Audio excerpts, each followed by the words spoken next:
ahead and get started with our first advisory committee meeting in 2022.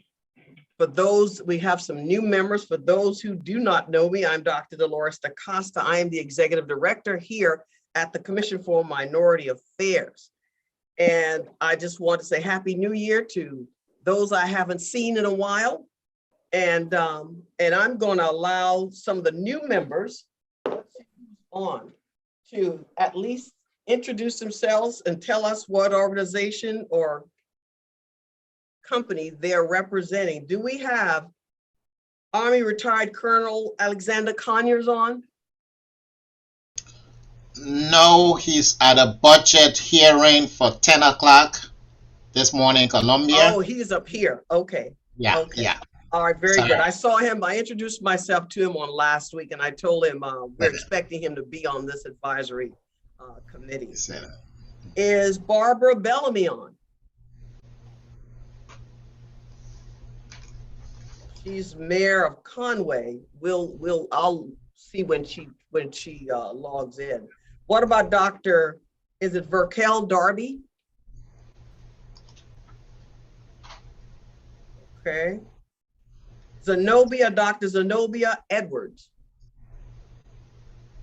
These are all new people.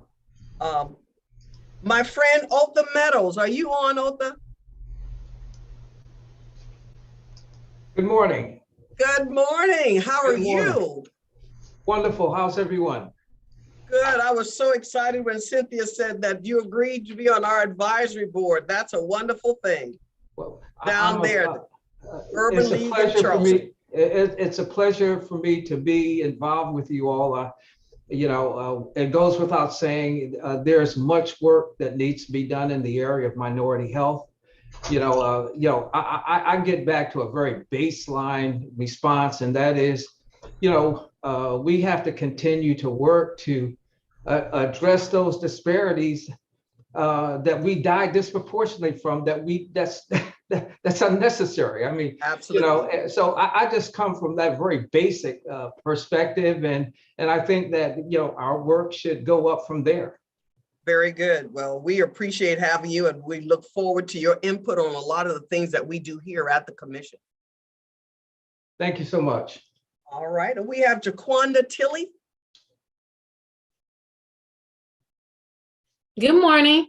Good morning. Tell us a little bit about yourself. So I'm Shaquanda Tilley. I'm the Community Outreach Specialist for the Columbia Division of the FBI.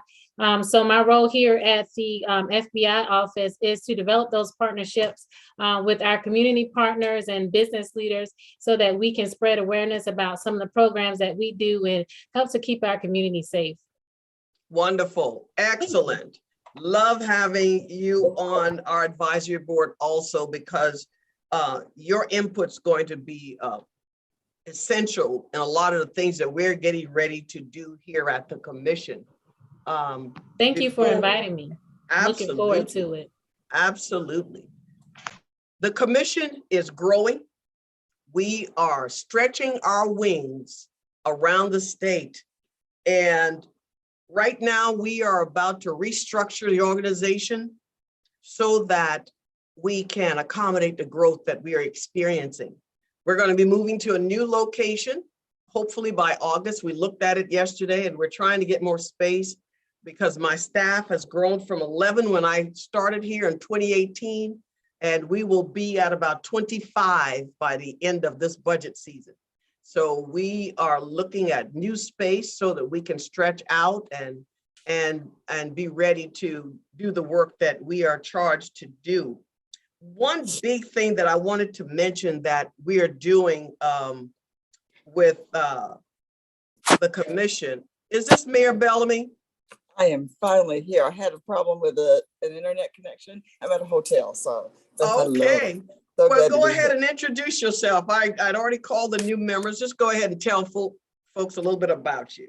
Okay, and I'll try to be brief. I need everybody to be a little patient with me. So I'm at least twice the age of most of you, so I should have twice the time to do my introduction. I know brevity is important. I'll try my best. So I was sitting here writing. I'm Barbara Blaine Bellamy. And if you have trouble remembering it, just think plain old Barbara.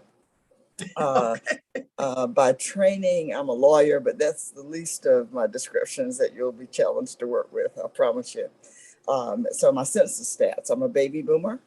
I'm married for the third time, but don't judge. I'm still alive. There could be a fourth. You never You know. survived it. The unworthy one got 18 years out of me. I lost one to a heart attack.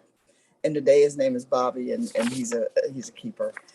Grew up in a small town, Conway, South Carolina, during the era of Jim Crow. Nobody has to ask me what it's like to be discriminated against. But in the midst of all that, God has truly been wonderful to me. Some of the things that happened into were downright miraculous. Some of the angels that came to aid me, some of the opportunities that just fell in my lap were in fact miracles. So I am so happy to be here, so happy to be among you. Look forward to meeting you not only in person, but becoming your friend. And I think that's probably enough for now. Thank you so much for your patience. Absolutely. Thank you so much. And are you the first African-American mayor of Conway? I am. That's a I know. milestone. That's a Who great would have thing. thought it? That's a wonderful thing. My 6th grade math teacher is one of my friends that I stay in touch with, and she still lives in Conway. And she said, "So Barbara, when you were my student in 1950, whatever that was, 60 something maybe," she said, "Now I knew you were going to be something, but I never thought that you'd be the mayor of Conway." So yeah, I'm real humbled, and I'm also humbled to be asked to be a part of this group. My only question is, so why did it take y'all so long to find me? I know. I don't know what took Cynthia so long to find you, but we found you. The good thing is we found you. Yes, And we're glad to have you on board. And I think that you would enjoy being a part of this group. Your experience will help us along the way, help guide the agency. That's what we depend on our advisory committees to do, to help us identify those issues that are plaguing our communities and helping us to develop a strategy or resolution on how we can resolve a lot of what's going on impacting the African-American community. I was just giving a little bit of an update on some of the new things that folks can expect to see here at CMA over the next year.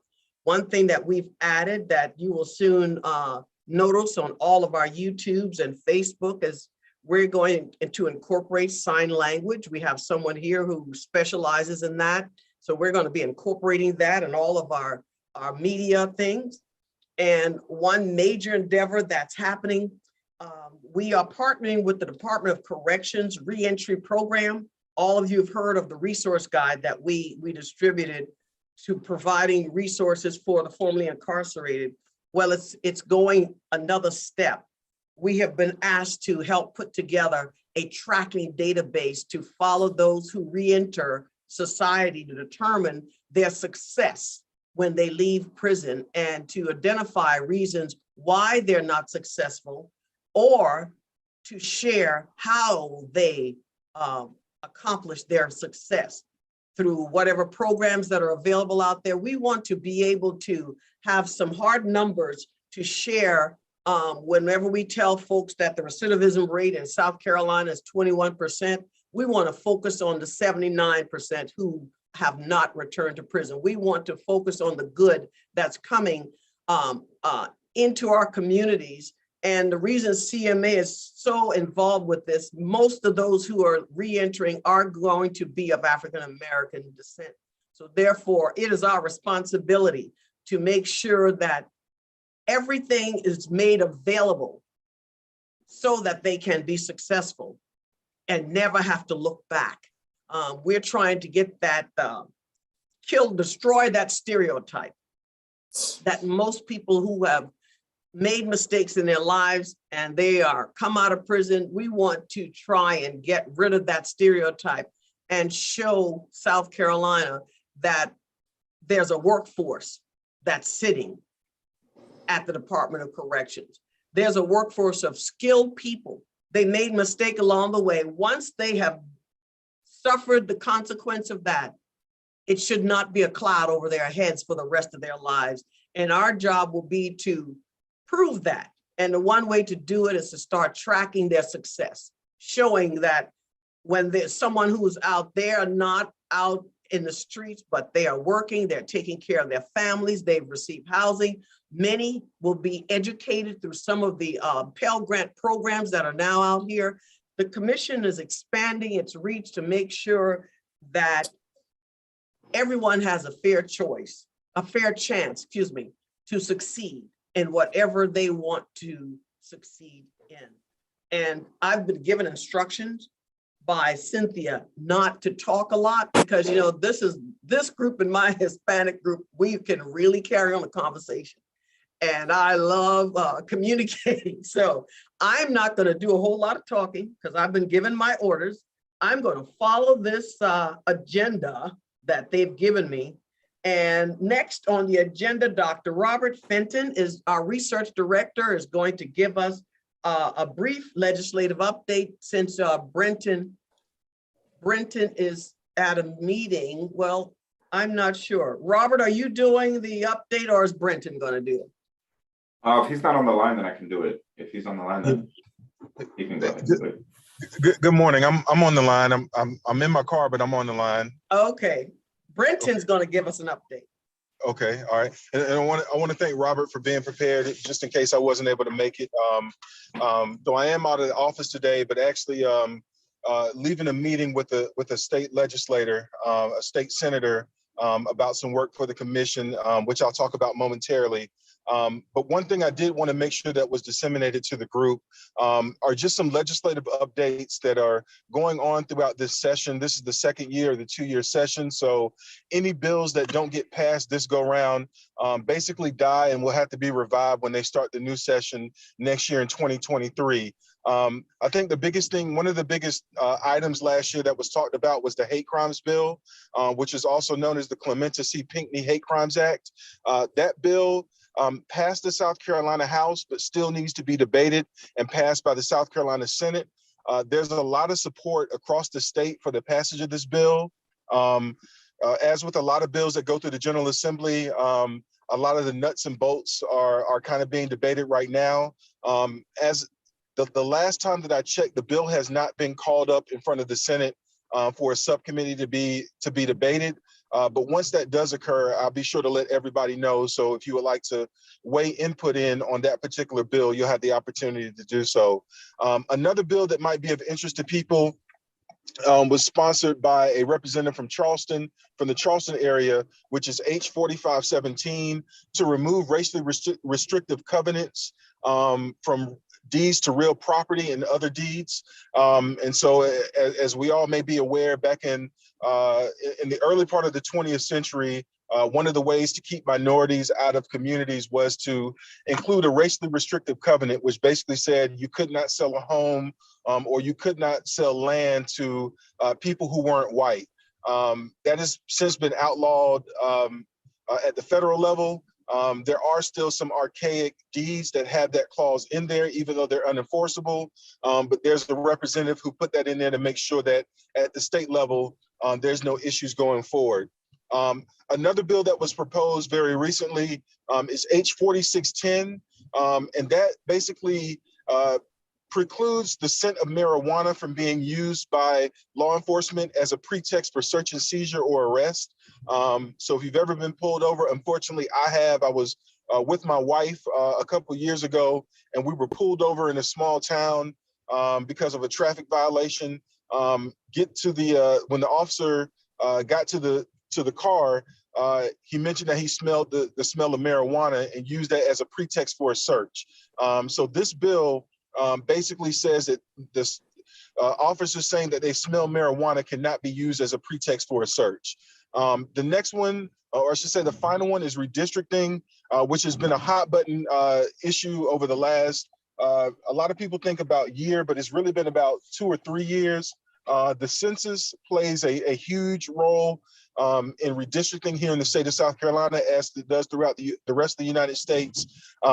The Senate maps have essentially been rubber stamped, and they are going to be given to the governor. And there'll possibly be some litigation to look at some of the seats. But essentially what has happened is the seats have been redrawn based upon the 2020 census numbers. So probably over the next week or two, all the formalities would have been in place. It would have been sent to the governor's office to be signed into law. And then there's some groups out there on both ends of the political spectrum who have already had some litigation that's ready to go in the courts because they don't like the way some of the maps have been drawn.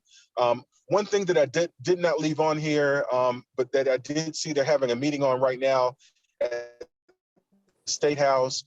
There are about 5 bills that have been proposed in the House that affect the in K through 12, but also at the higher ed here in South Carolina. So please be on the lookout for that. We'll be looking at some of that stuff here in the office. And if you have any questions, please don't hesitate to give me a call. Unfortunately, I'm on my phone right now, but you can contact Cynthia, and she has my contact information, as does everybody else. And if you need anything from me, please do not hesitate to let me know. Once again, thank you, and I hope everyone has a great day. All right. Thank you so much, Brenton, for that update. And they really do need to ban that that marijuana smell as a reason to search, because if you've ever been to North Charleston City Hall, when you walk into the front door, you can be high of the marijuana smell that's in that building, because they store their evidence. And every time I walk into that building and I say it out loud, I said, wow, is everyone in this building smoking weed today? That's just how strong the scent is. And I've never been a smoker, but I can walk out of that building and that scent stays in your clothes. If you've ever been around a smoker of any kind, the scent stays with you. So that means if they would pull me over after leaving City Hall, they're gonna think, oh, DaCosta's smoking weed. Really? I got it from North Charleston City Police Officer Department. So that is really a bad issue that's really the wrong kind of issue to authorize a search of a vehicle. I think that needs to pass. That needs to be thrown out. They need to throw that provision out and not allow that kind of action to take place. Smell is not a reason to search a vehicle, because sometimes you rent cars. When you rent cars, someone may have been smoking prior to you renting that car, and that scent's still in the car. So maybe we need to share some of our experiences with them while they're debating that bill, so they'll know how ridiculous it is to allow law enforcement to do such a thing, to authorize a search. All right. I want to include one thing very quickly, just kind of as a reminder. As an agency, we, as kind of the parlance goes, we educate legislators about particular issues. So we don't advocate one way for or against particular legislation. But the way in which we do that is through education, which, we can give testimony that says, if this particular bill were implemented, these are some of the likely consequences for those who are going to be affected. So Right. A lot of times people are confused that, we're not a social justice organization. That is not our role. We are not civic organizations or community organizations, even though we do partner with them. We have a very limited role in what we can and can't say as an agency. So, just kind of putting that out there. So I don't want, sometimes people, call and get frustrated because they want us to go out and march and do certain things. And we have to remind them that as an agency and an entity of the state of South Carolina, there are some restrictions on what we can and can't do, but we can always educate the public and educate elected officials about what is going on. And you all are always free to share your thoughts. If there's a bill that you are for or against, share your pros and your cons. Don't come from just one side, balance it, and tell them why. As advisory board members, you don't have the same restraints that we do as an agency. So therefore, feel free to call your elected official and share your opinion about any of these legislative matters. I think that they need to hear from you, and then they'll call us and ask us to give them some statistic or some other information about the bills or whatever, for and against. We have to balance out. We can't be partisan, and we cannot, just like Brenton said, we can't say that we're for or against it. But in my personal opinion, make sure we understand, in my personal opinion, I think it needs to be changed. And I feel comfortable saying that. So next, yes. May I just make one quick comment? I promise I'll be very, very brief. But relative to, I think, House Bill 4610, when it comes to a police officer being able to execute a search based on the smell of marijuana. The other thing, Mrs. Costa, relative to your example, is we're assuming that there was a smell at all. So, You're for somebody, absolutely right. You're absolutely right. And they stated by moving further, we don't even know if they really smelled it. So, just that little point is another Absolutely. reason for Absolutely. that bill. And I'm former law enforcement, so I know exactly where you're coming from. Yeah, Was it there to begin with? that's right. That's a question. That's a good question. All right. Now we will have an update by Ms. Cynthia Haddad, our program manager. All right. Good morning, everyone. It's a pleasure to see you all in this new year. And good morning to Barbara Blaine Bellamy. It's a pleasure to finally meet you, see your face. You and I have spoken so much over the telephone. It's a pleasure just to see who you are. And I look forward to working with you as well as the other new members that has joined this committee. So once again, please allow me to thank our new advisory committee members for agreeing to serve on the South Carolina Commission for Minority Affairs African American Advisory Committee. As members, you all bring such an added value to the work we do here at CMA, and know that your contributions will help us to continue the service that we offer in our minority communities. So we're grateful that you are willing to share your time and your talent with us. And you're joining a phenomenal group of folks already. We have movers and shakers on this board. So feel free, sit back, relax, and enjoy this ride, because it sometimes can get bumpy. But we enjoy working with each other, and we accomplish the goals that we set to accomplish. I'm not going to be long because I have some others that are going to present this morning, so I don't want to take up too much of the time so that we can stay on schedule. I will discuss the upcoming Black History Month celebration. February is a time when we get down. We celebrate being Black, and we're that only state agency that is predominantly minority driven. We have I'm not sure if you all are aware, the new members, we have Native Americans here. We have Latino, Hispanic, we have Asian Islands Pacificers, and we also have, I'm forgetting one. Me. All right, African Americans.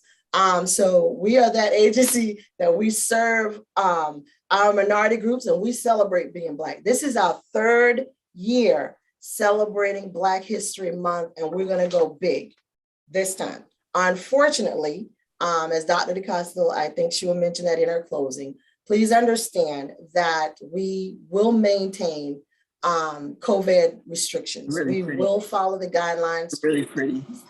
So this event, this year, we are honoring Black healthcare professionals. And this is an invitation-only event, and only the healthcare award recipients and their families will be allowed to attend this event in person. However, we will be live streaming. So please make sure that you join on, that you log on and share this with your community, your friends, and your family members. And if you can see with the flyer that's presented here, we have a phenomenal group of folks that we are awarding awards to. Dr. Thaddeus Bell, I think his name goes without saying. He is the founder of Closing the Gap in Healthcare, as well as a medical professional in Charleston, South Carolina, and he's our keynote speaker. So he will bring a keynote address to us, and I'm sure it's going to be powerful. And yes, we are recognizing Dr. Linda Bell. She don't get her Just Award, but we're going to give it to her on February the 10th. And of course, she's the only African-American state epidemiologist, and she will definitely be given the award, Outstanding Leadership Award. We also will be honoring Dr. Winston McGiver out of Horry County. Mayor Bellamy, that's your neighbor. And he will definitely be one of the award recipients. And Dolores Scott, who is the executive director for the founder of Hold Out the Lifeline. And they do phenomenal work across the entire state of South Carolina. And also Tim Waters. Tim Waters is the founder of Save a Lot in Florence, South Carolina, in a food desert area. And he weathered the storm during COVID, and he continued on the journey to make sure that this supermarket was made available in those communities that suffer the lack of healthy food alternatives. So we're going to award him an award as well. So please join us as we celebrate these phenomenal folks. It goes without saying, COVID has really shaken up our community in ways that we never would have imagined. And we want to celebrate those folks that stayed on the ground, that was instrumental out in our community, rather as sending out a flyer or making sure that we had adequate health supplies in these minority communities. And we will not forget those nurses, those janitors, those workers that were behind the scene that also contributed to our healthy conditions and trying to make things a little bit easier for us while we go through this horrific COVID-19 pandemic. So please join us. If you follow CMA on our website, Twitter, social media platform, Facebook, we post a lot of our events on those links. So please join, follow us so you can keep updated with where we are, what we're doing, and what events we're going to hold around the state. Last, I would like to say to the new board members, as well as everyone on the board, this year I want to do something a little different. I want more interaction from the board. And so I'm asking you, if there's a specific project that you are working on, please send me an email.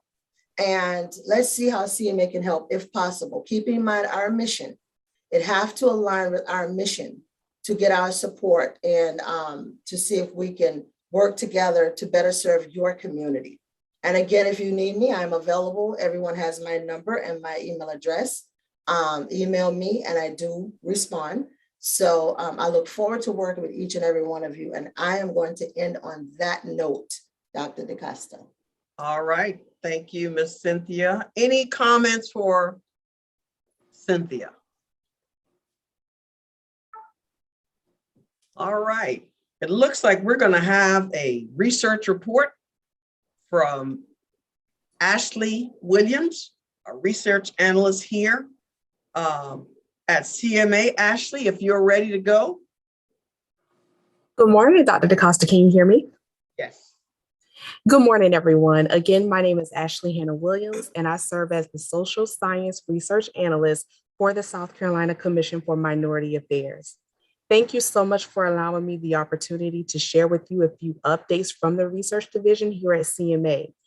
The past few months have been very eventful for us here in the research department as we have launched our new segment of Research Briefs, which is currently available on the agency's website underneath our research tab. This month's brief, which is currently available on the website, details the homeownership figures for the state's minority populations in comparison to the majority. And this figure was drawn up over the past decade. This 5-minute read is filled with an abundance of information data and trends developed to identify emerging issues within our state's ethnic minority communities. So we hope that you all find this read very informative. We are set to launch 2 additional research briefs within the coming weeks, so be sure to stay tuned for that. We are also in the midst of planning and executing informative pieces of information in preparation for the agency's African American History Month program, and as well as our state agency social media outlets. As many of you know, this year's theme is Black Health and Wellness. So the research department has been working very diligently in creating informative pieces of information, graphics, articles, narratives, to highlight our African American community and our participation in the state's healthcare system. So I look forward to working with all of you and your communities to better assist in promoting constructive solutions and approaches to policy and socioeconomic development of the African American community in the beautiful state of South Carolina. Again, thank you so much for having me on, Dr. DaCosta, Cynthia, the African American Committee. I appreciate all of you for your support, and please do not hesitate to let us know if you need anything. All right. Thank you, Ms. Ashley. So you see, we are working hard here at the commission. I told the Ways and Means Committee when I went there last week to defend my budget request, I said I have the best staff in all of state government. I tell them that every time that I go before them, because I do. I always tell folks, I hire intentionally. When I say I hire intentionally, I hire people who will fit the culture, who will understand ethnic minorities, who will understand the mission of this agency, and people who have the passion to help us push this agency into the next generation, into the future, so that we can be the strongest agency in the state when it comes to research dealing with our ethnic minority populations. So my staff is well qualified to do what we do. And we want you all to know that if there's anything you want our research department to do to help you in anything that you have going on, don't hesitate to reach out and give us a call, and we will respond. CMA lives with partnerships. We grow because of our partnerships, and we have many. During COVID, we have this thing in the state called accountability report that we file at the end of every year.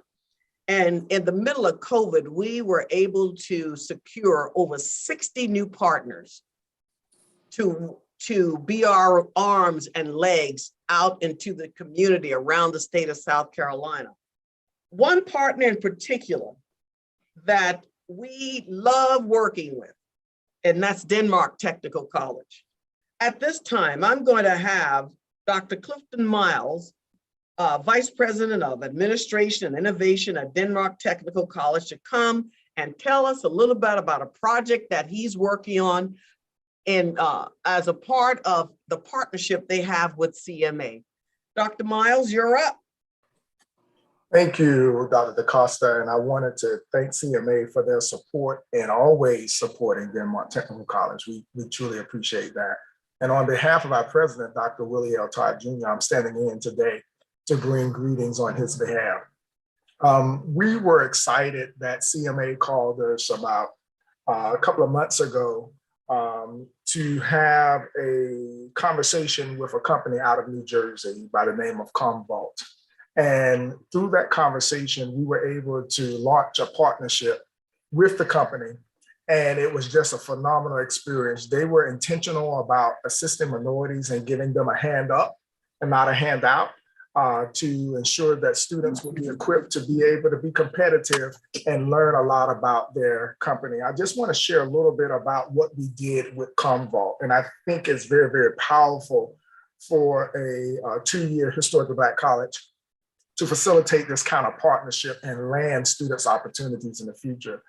Our focus began where the students in the program had an opportunity to work with 24 different leaders from Commvault sales and engineering departments over an 8-week period, which was our boot camp that we had on the campus. Our students were situated in our classrooms and they worked with these leaders for an 8-week period of time. So they had to give up and make some sacrifices to be engaged in this project.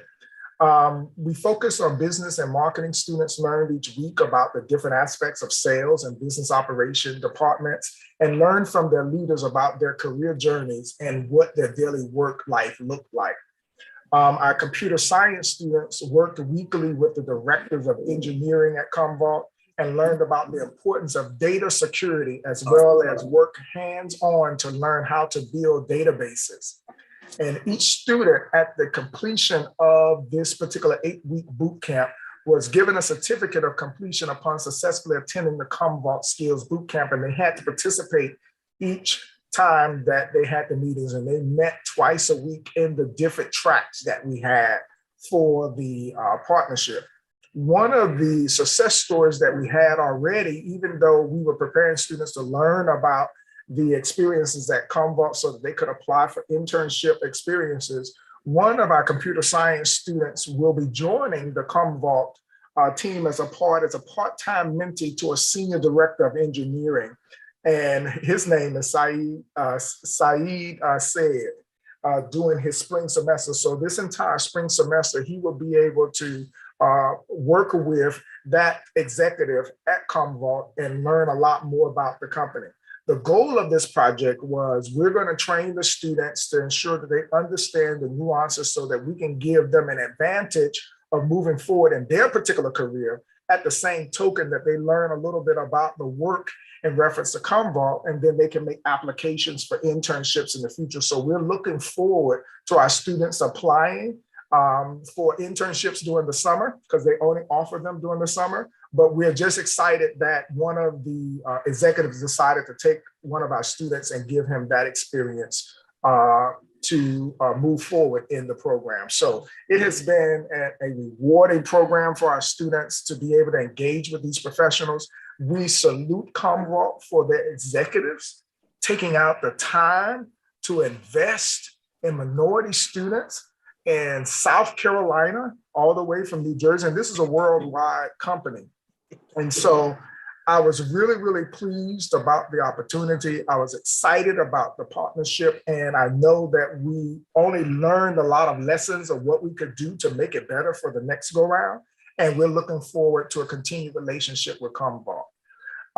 Also, if I may stir a little bit, I just want to share a little bit about two other things. Sure, Cynthia, absolutely. the privilege of being able to do that. First, I wanted to share with you, we're making history as a historically Black college in rural South Carolina to offer the first line worker program at a historically Black college. And this program kicks off in January. So if you have young people that are looking for a job to get into an industry that could pay them significantly, this is very, very a magnificent opportunity for them. And we'll be the first historically Black college in the nation to offer a line worker program. And we're partnering with Santee Cooper and Dominion Energy. And this is going to be the best experience for students to really engage in this significant work.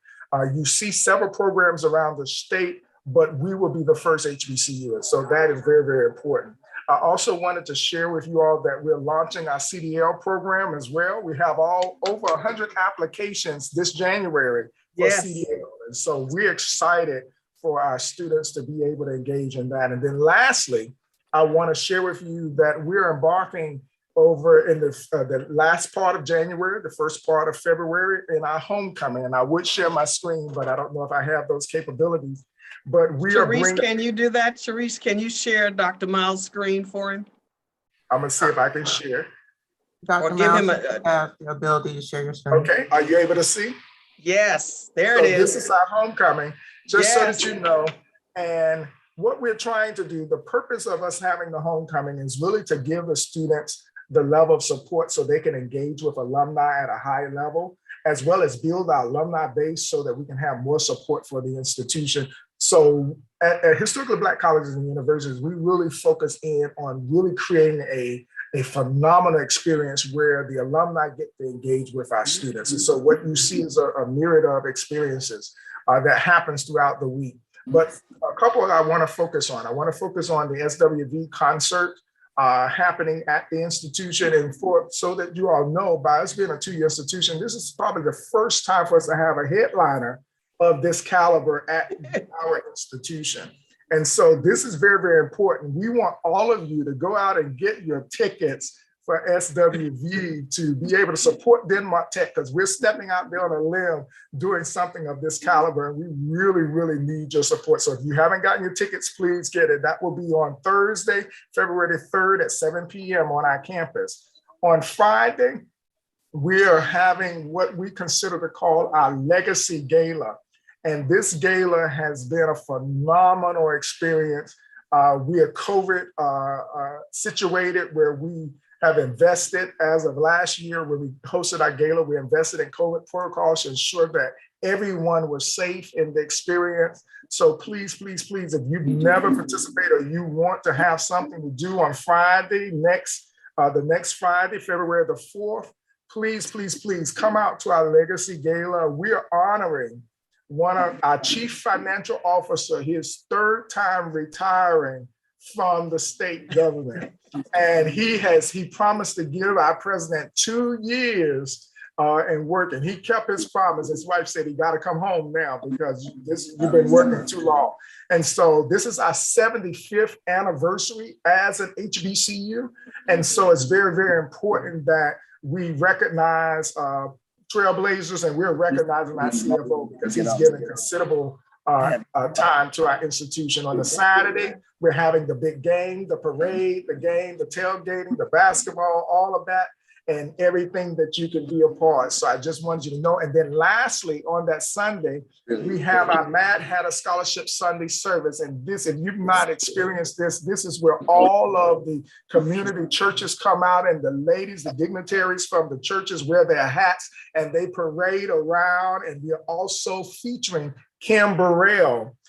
We were fortunate to have some connections with Kim, and we're able to get her to come in, and she's going to light it on fire on our Sunday service. So please, please, please make sure you come and bask in every aspect of homecoming with Denmark Technical College. And CMA, I thank you all so much for just giving us an opportunity to share some highlights. And I look forward to seeing you if in fact that you all will be coming to the event as well. And thank you so much for your support always.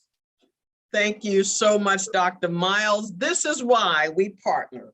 These are the kinds of results that we're getting from our partners in Denmark Tech. Listen, they have lit up that little corner in the woods, and we are so excited. I think the next project we're going to help you with is partnering with the hotel chain to put a conference center and hotel out there. I really think we can help you do that because I have to drive too far to a hotel for your events at night.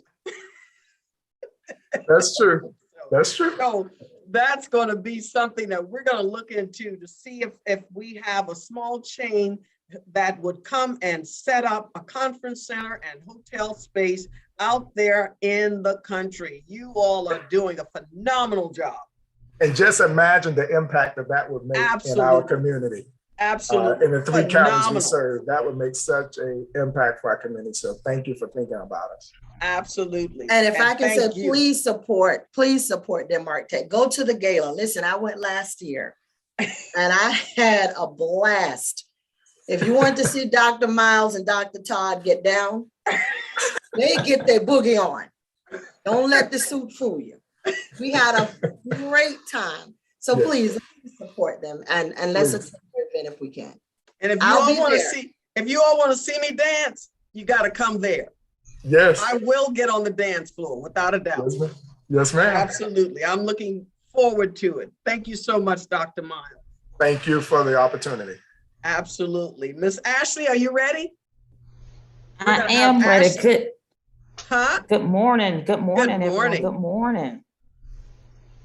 All righty. I think there's a little document getting queued up, but before I talk about that, I think Brenton, and I know Cynthia, you're on the call. There are some, I know we talked about legislative updates. There are some bills. So my area of expertise is in the area of food systems and food insecurity. And so there also are some bills this year that are impacting the issue of food insecurity. So I will be sure to email you all those so that we can also share that to the various advisory committees, because we know food is not just an issue that affects the African-American minority group, but it affects all people of all different races, and sometimes, particularly because of COVID, even different classes. So definitely want to make sure to send you all that. And also want to point out before I get into this flyer that due to COVID-19, DSS has been extending SNAP benefits for individuals. They have been getting the maximum allotment, regardless of their income, the maximum allotment for the number of households. And that we were told back in December that would end. They did extend it in January and just got word earlier this week that they are planning to extend it again in the month of February. And a little birdie told me also that this may be continuing until the end of the declaration of the state of emergency. So there is potential for those maximum allotment to continue further. And that has huge impacts. Just giving you an example, if you're maybe a single individual, and I think of, seniors who oftentimes may be alone, who depend on those benefits, you may have been getting, if you're getting Social Security, you may have been getting $25, $30. But due to this max benefit, you're getting $150, $160. So that is huge impacts when you're talking about at any given point, individuals can get $100 or more cut from benefits that they're depending on to make sure that they can have food in their refrigerator and food in that freezer. So please make sure that you share that with your community, as that is very important that we make sure during this time that folks don't have to worry about food insecurity. But this is something that I wanted to share, a study that's being done out of the University of South Carolina, and it's called Diet Guidelines, 3 Diets, or that's too long to say, so it's been acronymed DG3D. And this is specifically targeting or asking participation from the African-American community. This is trying to see for African-Americans who are between the ages of 18 and 65, who have not already been diagnosed with diabetes, so who may be pre-diabetic, as what the new terminology is, or maybe you don't know if you're pre-diabetic, but maybe you have some risk factors that may lend you to being pre-diabetic. Doing this study where you're learning new nutrition and cooking methods, but doing a study where you may potentially be in a randomized selection of 3 different diets. So one is the vegetarian diet, one is the healthy US diet, and the third is the Mediterranean diet. And so this study right now is in the process of participant recruitment. And so they are looking for participants. And so a part of this study, again, you're going to get free nutrition education. There is the possibility of up to $100 in financial compensation, as well as free recipes. So wanted to make sure I put this on folks' radar, as you may know folks in the greater Columbia area who may be a good fit for this and may be interested in learning some new dietary habits that can benefit their health in the long term. So thank y'all so much for allowing me to share this. And I know this flyer can be shared with the group, but also I'll be following up with folks in regards to those bills at the State House that have larger impacts for us across the 46 counties of our state. Wonderful. Thank you so much, Ashley. Sharice, can we make sure that's on our Facebook also to share this information? And Cynthia, if we can make sure all of our advisory committee members have a copy to disseminate throughout their communities, that would be great. Thank you so much. Dr. Gua, what's going on at South Carolina State University? Good morning. South Carolina State University is taking stride under the new president. Fortunately, we must report that there's a lot happening, lots of engagement with the community, lots of alumni coming back, which is always a good thing, something we missed in the last few years. And God has shined upon us, and we are currently champion of HBCUs in America. Not only for our sort of conference, but we beat our conference and we beat the legendary Dion. That was big. That was big, and of course, Coach Pugh and everybody else really delighted about it. But the main news in the state is we're having a championship parade this week Sunday, which you can see on the map, parade of champions, and we considering this to be a community affair. We've had meetings with different groups of people, including one meeting that the Minority Affairs Commission was as an agency were represented. And we would like to show our appreciation to Dr. DeCosta and her staff. Brenton kind of worked very hard to get the governor to do a proclamation of the day. Not only that, but it was postponed because of the bad weather in the state from last week, and the governor even rewrote the proclamation. So we'd like to show appreciation for that. Few details just in case some of you planning to attend, and we hope all of you will participate. This is a public event. We're inviting everyone to participate. Obviously, everyone can have a sort of float, but people can participate in different ways. There will be a program at the end of the parade, but the parade begins again looking at our history. There was a bowling center in Orangeburg that I'm sure all of you sort of will remembered. Our students got killed as a result of trying to participate in activities at the bowling center. So even though it's not part of our current sort of initiative, but it's part of our history. So being the best day for South Carolina State, we're going to begin our parade from the bowling center. So if you plan to participate, be there at 10:30. Some roads in Orangeburg are going to be closed because of the parade.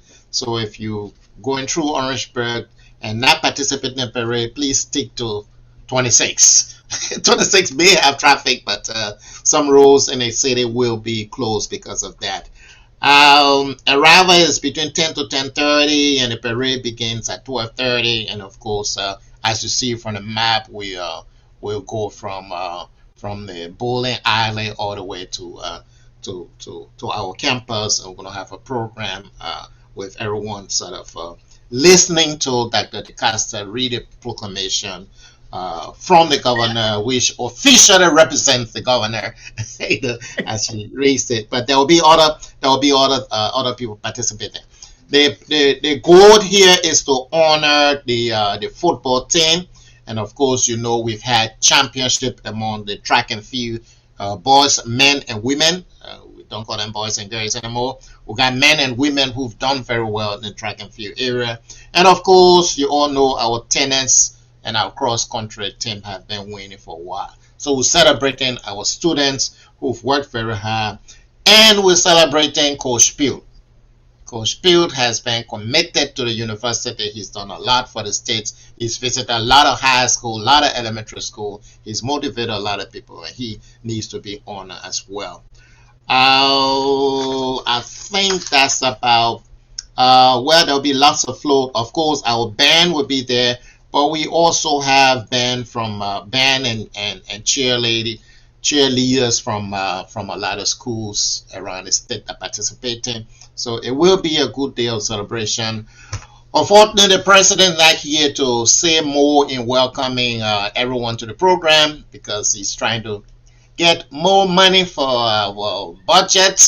And we consider ourselves not only the only public HBCU, but there's an obligation to serve the minority community in a state, and there's a lot more things that President Conyers is trying to put on his plate, because we need to get back to what SC State was considered by the people of the state many years ago.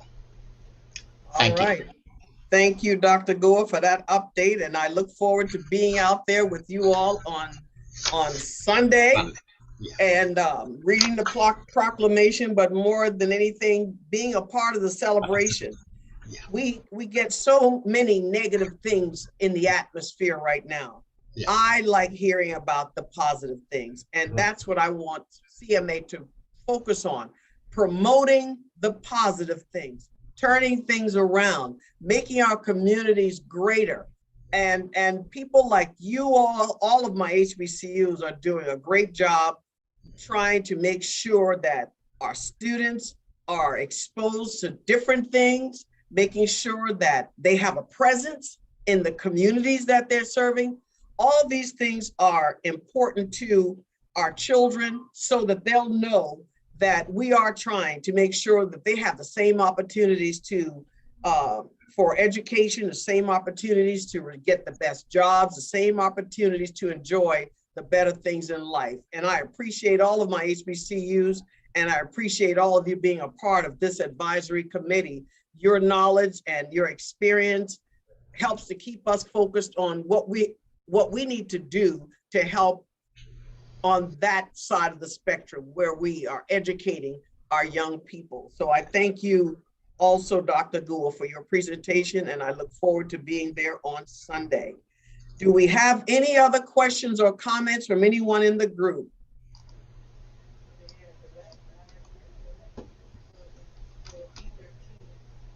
Dr. Miles, you're muted, I believe, it looks like.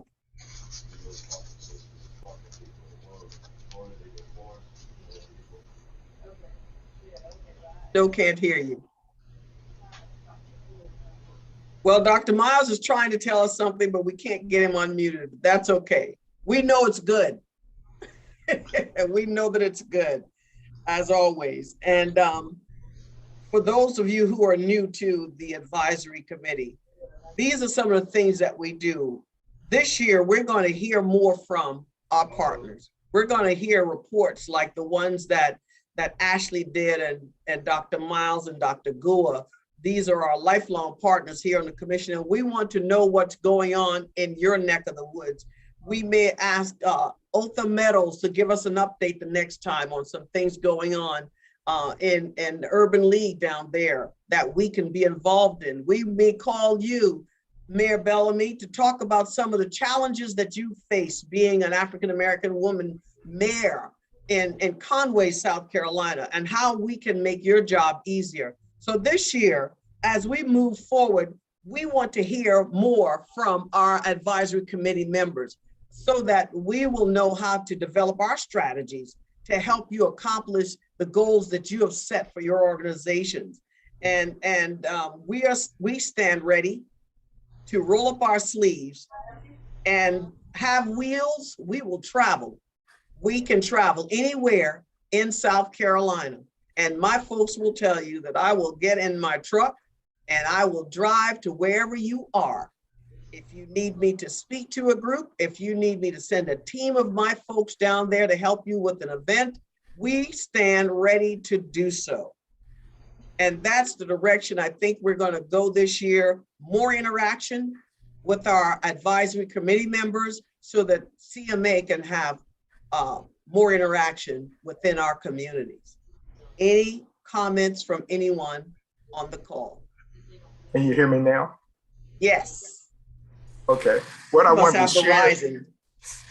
what I wanted to share was that we offer a lot of opportunities, professional opportunities for people to earn a great living.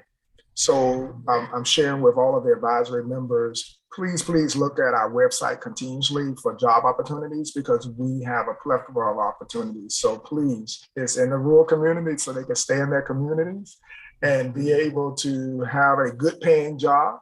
And so please connect with us in that way. And don't forget that we also have housing as a two-year institution. Most of the 16 institutions don't have housing unless it's with their foundation, but we're the only one for obvious reasons when it was founded that we had to have housing on our campus. So we've maintained that. And we've also renovated March 2022. we will be reopening our Dr. Martin Luther King Residence Hall that will be fully renovated. Wonderful. brand new, for students to stay in. And we're so excited about that opportunity. So please send your students to us.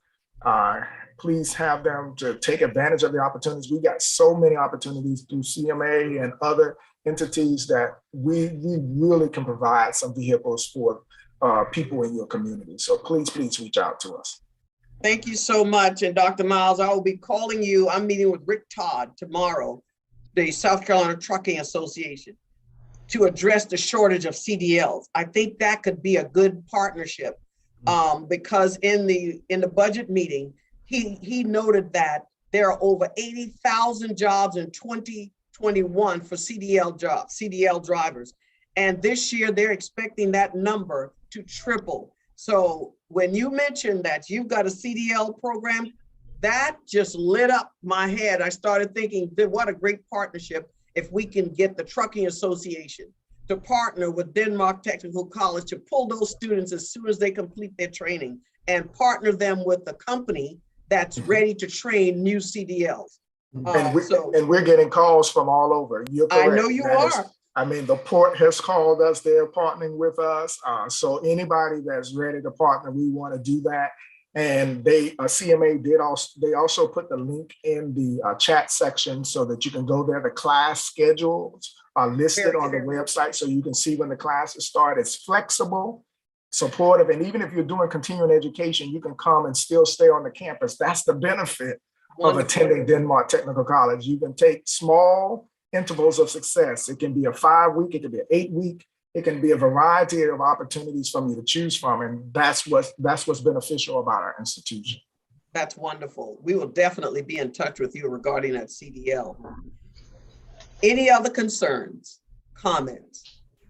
I think I've already covered next steps, and that means we're reaching out. We're opening our arms to reach out even further into our communities. And each of you on this call, each of you who are members of this committee, have a role to play in helping CMA to reach out and touch somebody in a way that is going to improve the quality of life in our community.